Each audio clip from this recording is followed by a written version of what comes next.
Hi everybody. Today I'm going to talk to you guys about work, your favorite thing. In physics and in mathematics, work has a slightly different meaning than it does in your everyday life. Like, for example, you could talk about how you did a lot of physics work last night, or you went to work in the morning. Those are all things that you wouldn't say in the physics realm because work has a very specific mathematical definition. And so let's talk about that here real quick. So if we take a look at it here, work is, again, derived from Newton's second law. So you can start to see that Newton's second law is kind of a critical piece here. And this is why it's often considered the foundation of all classical physics.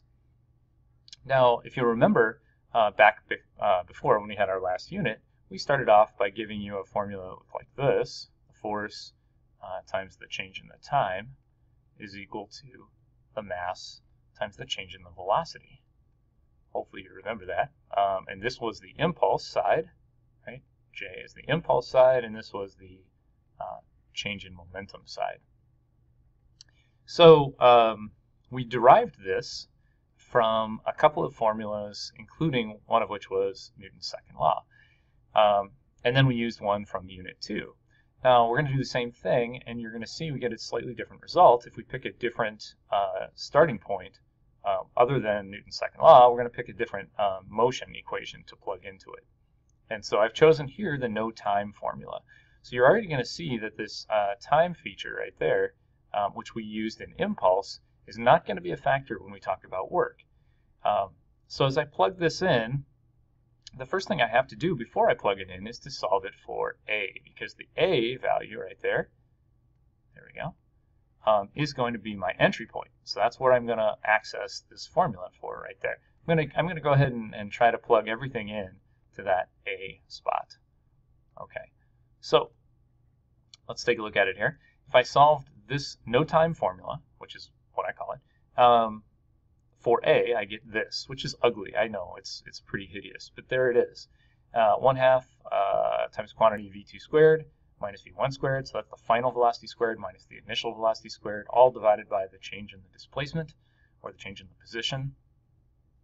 And so I plug it in here, so I take this and plug it in right there, and I end up with this yucky looking formula right there. Now, I can make it a little bit better by multiplying delta x on both sides. So if I multiply both sides by delta x, I end up with something that looks slightly better, and that's this right here. And so this, I'm going to put a little star by it so you remember it, is what we call the work kinetic energy theorem. Now remember, this was the impulse momentum theorem, and so you can see that they kind of look similar here. You've got on this side F delta x, which is the force times the displacement. And here you've got F delta t, so you get the force times the time. And as you might imagine, just like the force times the time was the impulse, the force times the displacement is going to be something else as well. And so I'm going to, there we go. I'm going to go ahead and block that off and tell you that that is something we call work. Work is the force times the displacement. It's the force that you apply times the displacement, the amount of distance that you apply it. So you might see somebody else write it like F times D. In math class, you might see it as F times R. All of those things, sometimes even F times S, S for delta S for changing the position. All of those things mean the same thing. So just kind of keep that in mind. Don't let that freak you out. This is just how far you're applying that force right there. So again, you can see it's a parallel to this. Now there are some differences.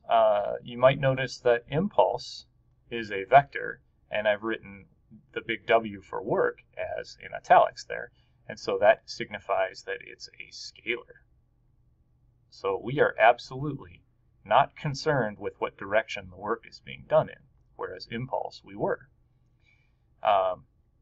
Also notice that displacement is a vector and time is not, and so you're starting to get the idea of how we multiply vectors together. It kind of gets a little bit more complicated.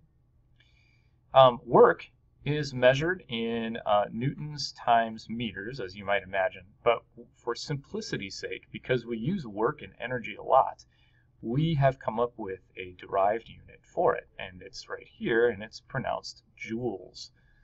Kind of like jewels, like a pirate would have in his pirate chest, but not obviously written the same way because it was someone's name, right? James Joule. And it's newtons times meters. So work and energy both are measured in joules like that, and I signify it with a capital J. So you can already start to see here we're going to have some problems because capital J is impulse, capital J is joules. Later on we're going to see capital W is work, capital W is also watts, and so we have to be careful about our units and our variables. Now one other thing we have to be careful about is that this vector and this vector need to be either in the same or in opposite directions. In other words, they have to have either 0-degree angle between them or a 180-degree angle between them. Why is that the case? Because we have to see here that the force is actually causing the object to move that distance. So if I have a box, let's say, and it's on the ground, and my little brother is pulling upward on it, and I'm pulling to the side, like so, and the box moves from this position on the floor to that position on the floor, which one of us caused that? Is it my little brother who's just being annoying, or is it me who's trying to pull it in the direction that it's going to move? The answer, of course, is that it's me, right? So this force does not have any bearing on this change in position right there. It doesn't cause it. And so did this person do work right here? Right? Even though my little brother might be sweating away, he's pulling so hard, he's straining every muscle in his body to try to pull that thing up.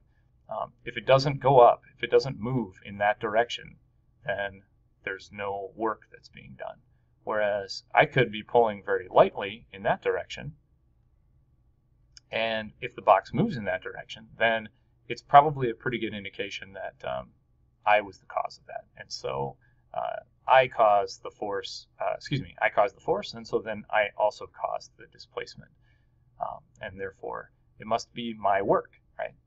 So it's really about the ownership. And so so direction is important for those. And here I put a little infographic here. So you can see, in this case, the person is sliding this box across the table or across the floor. The direction of the force is this way. The direction of the motion is that way, so obviously work is being done. Yes, okay. When you're lifting a backpack, though, backpack hangs upward off of your shoulders, right? Your shoulders are applying an upward force. Sorry.